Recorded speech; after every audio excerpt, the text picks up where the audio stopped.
Pourquoi les États-Unis semblent-ils perdre leurs alliés cruciaux un par un? Aujourd'hui, nous plongeons au cœur de la stratégie américaine, ou plutôt de son absence, et explorons comment cette puissance mondiale réagit face à un paysage politique en mutation. Vous êtes-vous déjà demandé ce qui se cache vraiment derrière les gros titres?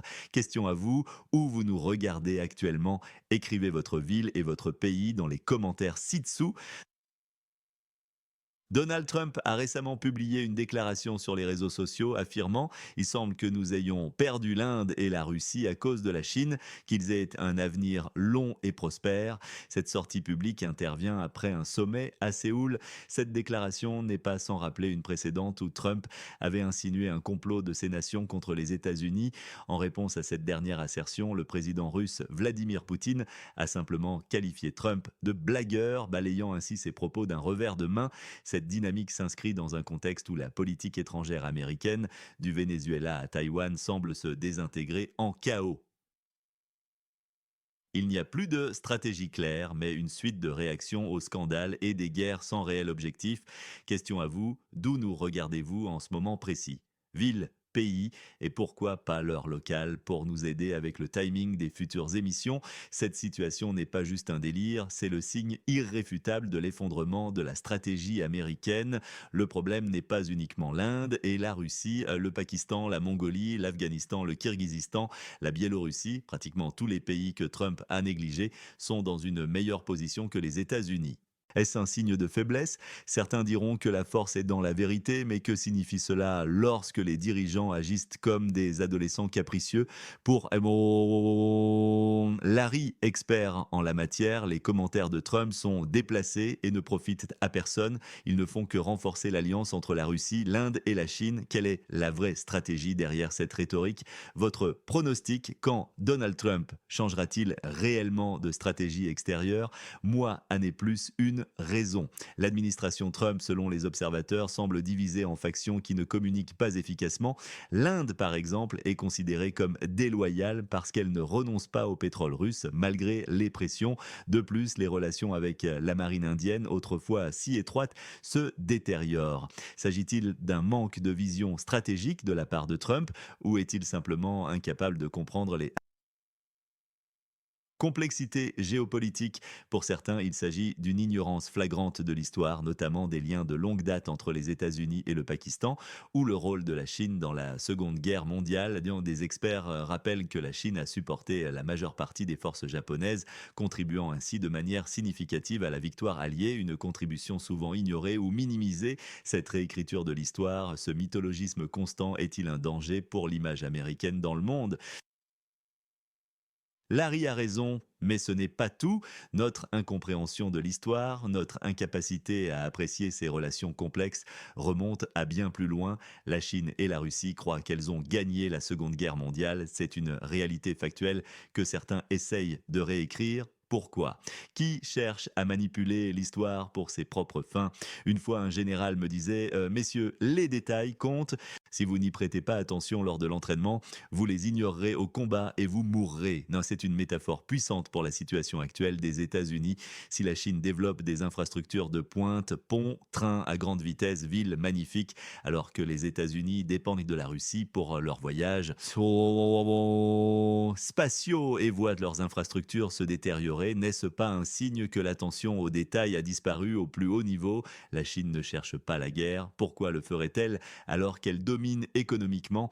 La sagesse de Sun Tzu résonne: Taïwan rejoindra inévitablement la Chine grâce à une stratégie économique. Les signes d'un déclin américain sont partout: un manque de pensée stratégique, des ambassades massives dans de petits pays comme l'Arménie signalant des opérations de renseignement plutôt que de la diplomatie.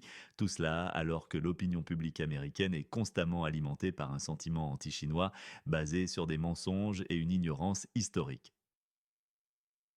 Le monde voit la Chine comme une menace, mais les dirigeants chinois parlent de paix, de coopération, de non-confrontation.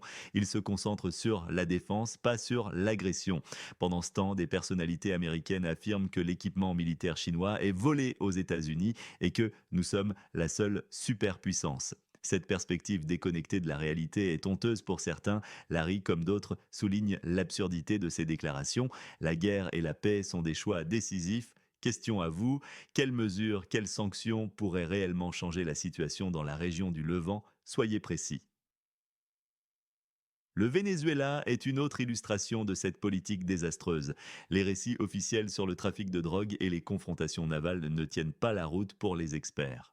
Les bateaux décrits ne peuvent pas transporter de drogue de manière efficace et les incidents rapportés semblent artificiels. Si ces événements ont réellement eu lieu comme décrit, tuer des personnes désarmées sans preuve de menace immédiate serait une violation flagrante du droit international et des règles d'engagement militaire. Pour Larry, il s'agirait d'un crime. Cette ligne de conduite suggère que nous nous sommes habitués à ce que le gouvernement tue des gens sans que le Congrès n'intervienne. De l'administration Bush à celle de Biden, cette autorisation tacite de l'usage illégal de la force est devenue la norme. Est-ce là le reflet d'un empire mourant qui recourt à des tactiques désespérées pour maintenir son influence? Poutine a tenu une conférence de presse en Chine où il a réaffirmé la position russe sur la situation dans ce territoire, le voisin occidental de la Russie. Il a souligné l'inutilité de discuter avec le président de l'ex-République soviétique en raison de la situation constitutionnelle du pays. Selon Poutine, la constitution du voisin occidental stipule qu'en période de conflit, le président élu pour 5 ans ne peut pas prolonger son mandat indéfiniment. Le pouvoir devrait être transféré au président du Parlement. Cela pose une question fondamentale sur la légitimité des négociations. Poutine a également réagi aux accusations de criminels de guerre portées par des figures occidentales, rappelant le coup d'État sanglant de 2014 et la responsabilité de ces nations dans la crise actuelle. Selon lui, la Russie ne fait que répondre aux actions. Le message est clair, résoudre le conflit pacifiquement ou alors ce sera par l'action militaire.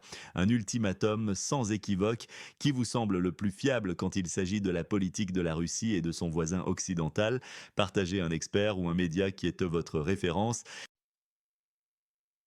L'arrestation de Tony Aguilar, qui accusait le Congrès de complicité de génocide à Gaza, montre comment la dissidence est réprimée aux États-Unis.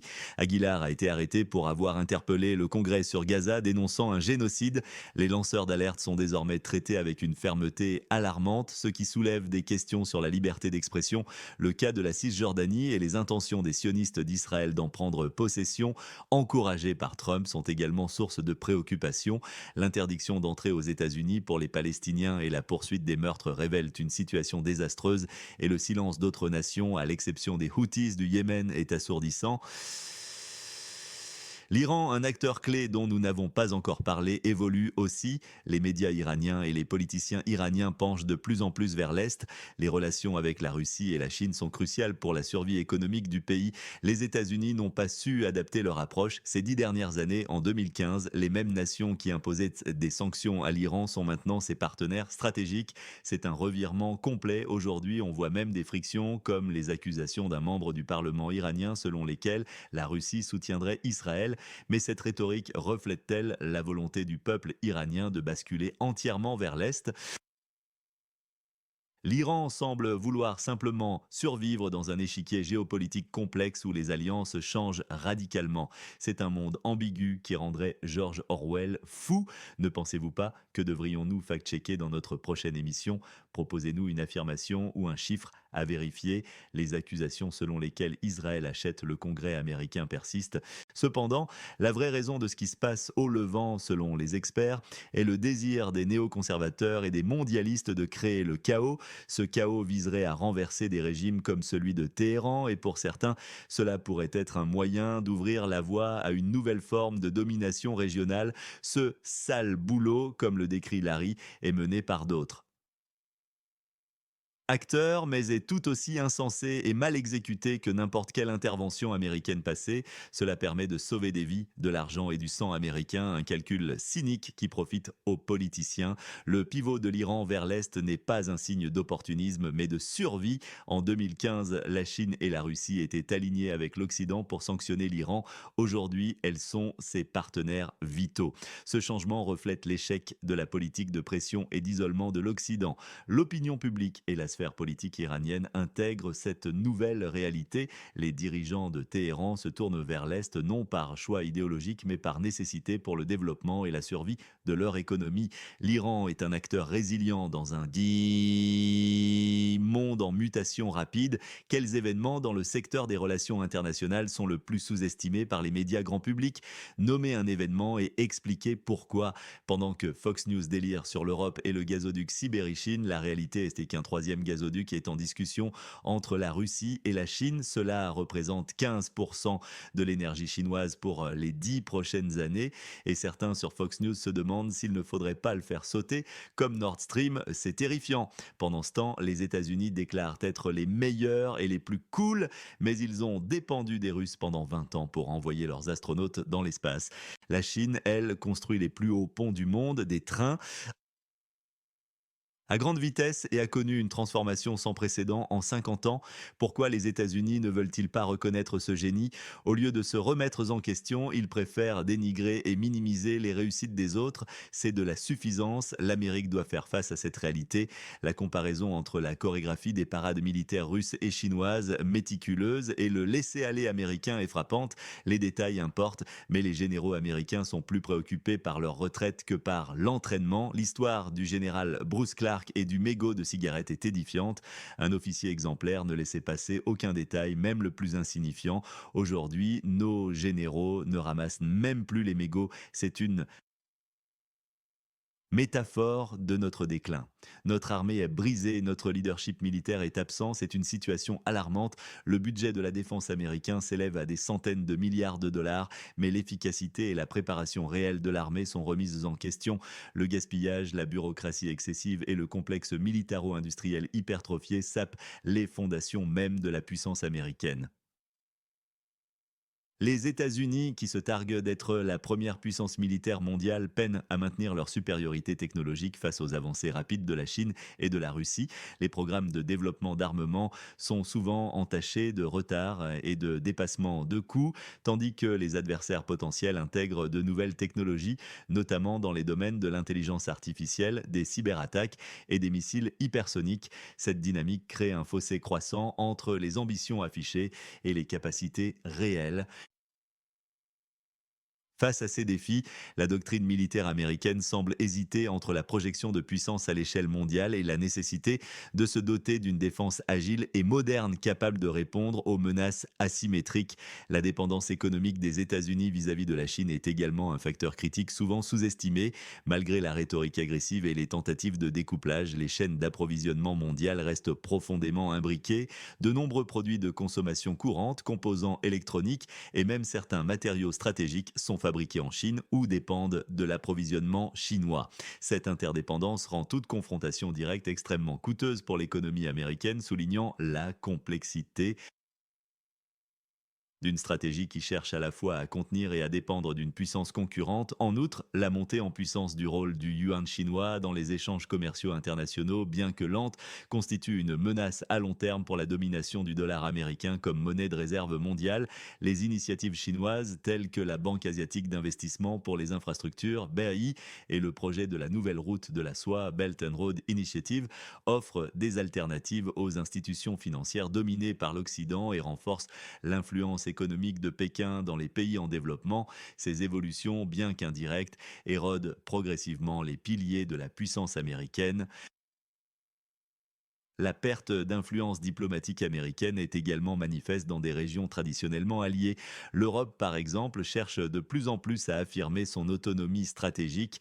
La dépendance énergétique de l'Allemagne vis-à-vis de la Russie, bien que remise en question par le conflit en Ukraine, a montré les limites de l'alignement inconditionnel sur Washington. Des pays comme la France, sous la République d'Emmanuel Macron, plaident pour une souveraineté européenne qui inclut une capacité de défense propre et une politique étrangère plus indépendante des États-Unis. Ces mouvements, bien que lents, témoignent d'une fragmentation progressive du bloc occidental. Dans le Pacifique, les stratégies de pivot vers l'Asie et de renforcement des alliances Quad, Quadrilateral Security Dialogue avec l'Australie, l'Inde et le Japon, tentent de contenir la Chine, mais elles se heurtent à des intérêts nationaux divergents.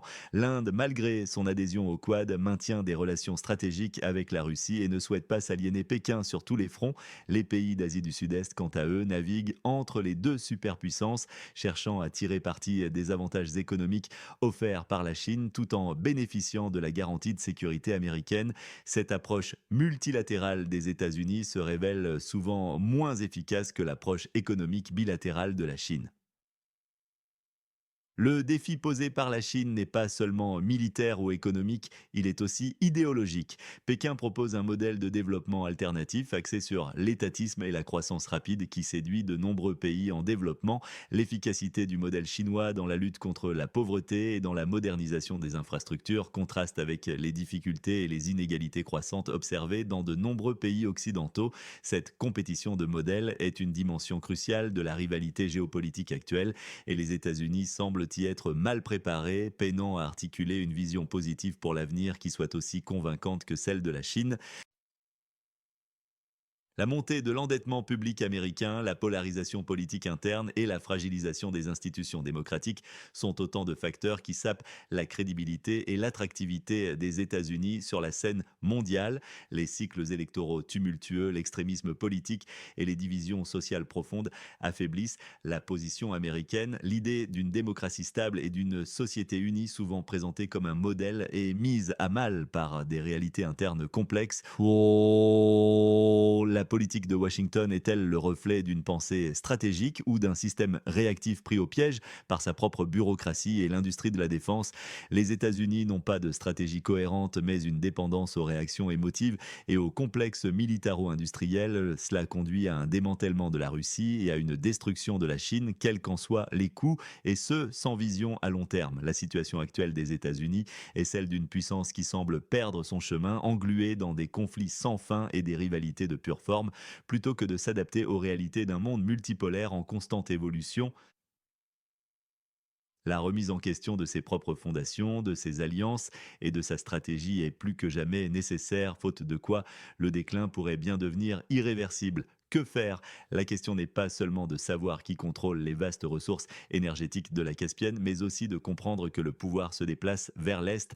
Les parachutistes américains en Asie centrale, présentés comme un moment historique, sont en réalité une tentative désespérée de freiner ce changement inévitable. La Chine gagne et elle ne veut pas de guerre qui risquerait de précipiter une confrontation nucléaire avec un empire mourant. La Chine sait que la victoire est déjà là, elle est économique, elle ne veut pas la gâcher par la violence.